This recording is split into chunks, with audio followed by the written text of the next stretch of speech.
In 2019, a Formula One team lost an entire development cycle because their CFD predicted a front wing would gain 3% downforce. The wind tunnel said it lost 2, 5% swing. The geometry was correct. The mesh was refined. The solver converged. But three assumptions buried in the setup were silently wrong. Every CFD simulation you run is built on a stack of assumptions, and most engineers cannot name half of them. In the next 9 minutes, you will learn the 10 assumptions hiding in your simulations, why each one can silently corrupt your results, and a practical checklist to audit them before you hit solve. Get even one of these wrong, and your entire simulation is fiction dressed up as engineering. The first assumption most engineers never question is incompressibility. When you select an incompressible solver, you're telling the code that density does not change with pressure. That simplifies the continuity equation from tracking density over time to just divergence of velocity equals zero. It is valid when the Mach number stays below zero point 0.3, which means density changes are less than 5%. But here is where engineers get caught. Internal flows with localized high velocities around valves or constrictions can easily exceed Mach zero point 0.3 locally, even when the bulk flow is slow. Flows with significant heating, like exhaust ducts, change density through temperature, not pressure, and the incompressible solver misses this entirely. And pressure drops across long pipe networks accumulate density effects that a constant density assumption ignores.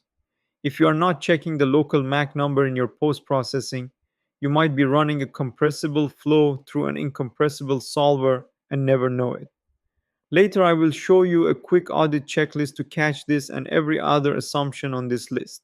The Navier-Stokes equations assume a Newtonian fluid, meaning shear stress is directly proportional to the velocity gradient. It is one line in the derivation that most people skip past. Water, air, simple hydrocarbons, these are Newtonian.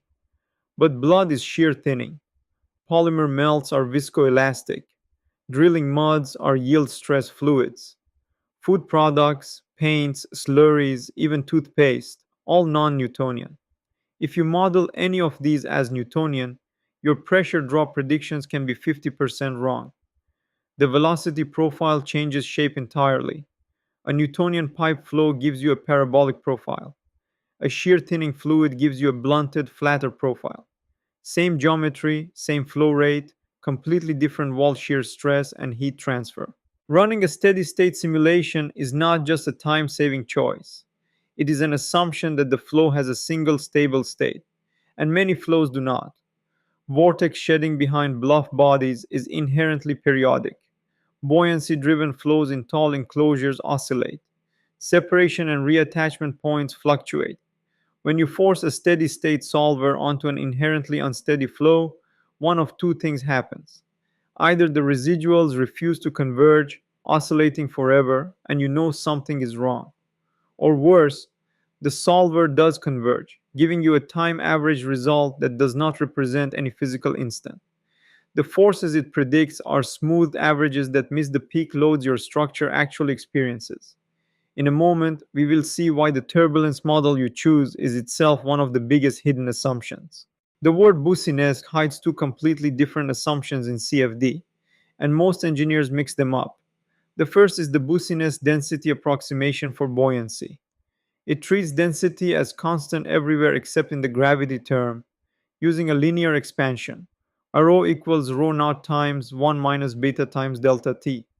This is valid only for small temperature differences, typically less than 15 to 20 Kelvin, but engineers routinely use it for server room cooling with 50-degree deltas or industrial furnace ventilation with hundreds of degrees. The errors in buoyancy force go nonlinear, and the predicted flow patterns change entirely.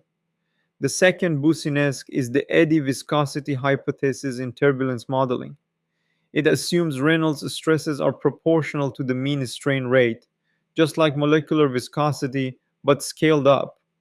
Every single RANS model that uses eddy viscosity, K epsilon, K omega, Spalart Almaraz, inherits this assumption.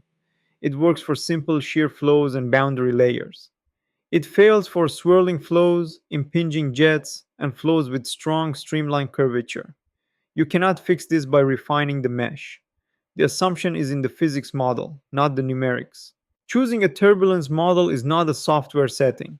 It is a physics assumption about how turbulent energy is produced, transported, and dissipated. K epsilon assumes turbulence is isotropic, that turbulent fluctuations are equal in all directions. This is reasonable in the free stream but fails near walls with strong pressure gradients. K omega SST blends near wall K omega behavior with free stream K epsilon, making it the go to for wall bounded flows. But it still uses eddy viscosity.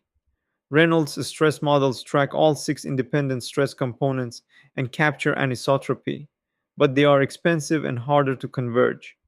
Then there is the wall treatment. If your y plus is 30 to 300, you are using wall functions, an empirical curve fit that skips the viscous sublayer entirely. If y plus is around 1, you resolve the boundary layer directly. But if your y plus lands in the buffer layer between 5 and 30, neither approach is valid. That gray zone is where bad predictions hide. Assumption 7. Constant fluid properties. Many simulations use a single value for viscosity, density, thermal conductivity, and specific heat. But viscosity is strongly temperature dependent. Water's viscosity drops by 50% between 20 and 60 degrees Celsius. For any simulation involving significant heat transfer, using constant properties can produce 20 to 40% errors in Nusselt number and wall heat flux. The fix is straightforward. Use temperature dependent property tables or Sutherland's law for gases. Assumption 8. Your boundary conditions are assumptions too. That uniform velocity inlet, real flows have developed profiles with boundary layers. That 5% turbulence intensity default. It might be 1% from a clean contraction or 20% downstream of a fan. That zero gradient outlet, it assumes fully developed flow, and if your outlet is too close to the geometry, you are forcing the solution. Every boundary condition is a claim about the real world, and if you have not measured it, you are guessing. Assumption 9 is one most engineers do not even recognize as an assumption: numerical diffusion. When you use first order upwind discretization, the scheme adds artificial viscosity to the solution. It literally smears out gradients that exist in reality. A sharp temperature front becomes a gentle slope. A tight vortex core spreads out. The mesh resolution and discretization scheme together determine how much physics gets smoothed away. The term numerical diffusion is, as one textbook puts it, a CFD euphemism for error. Always use at least second order schemes for your final results. First order is acceptable only for initialization. The last hidden assumption is domain size. If your computational domain is too small, the boundaries influence the solution. For external aerodynamics, the domain should extend 10 to 20 characteristic lengths from the body. For internal flows, you need inlet and outlet extensions for flow development. A domain that is too tight does not just reduce accuracy, it changes the physics entirely by forcing artificial blockage effects. One more that catches people: symmetry. Using a symmetry plane halves your cell count, which is tempting. But turbulence is inherently three dimensional and asymmetric. Even geometrically symmetric configurations produce asymmetric flow patterns. Vortex shedding, for example, is never symmetric. If the phenomenon you are investigating involves any flow instability, symmetry planes will suppress it and give you a fundamentally different answer. So here is your assumption audit checklist. Before every simulation, verify these 10 items. Is the flow truly incompressible? Check local Mach numbers. Is the fluid actually Newtonian? Check the rheology data. Is the steady state valid? Look for inherent unsteadiness. Is your Boussinesq delta T within 15 Kelvin? Does your turbulence model match the flow physics? Is Y plus in the right range for your wall treatment? Are fluid properties truly constant over your temperature range? Have you measured your boundary conditions or just guessed?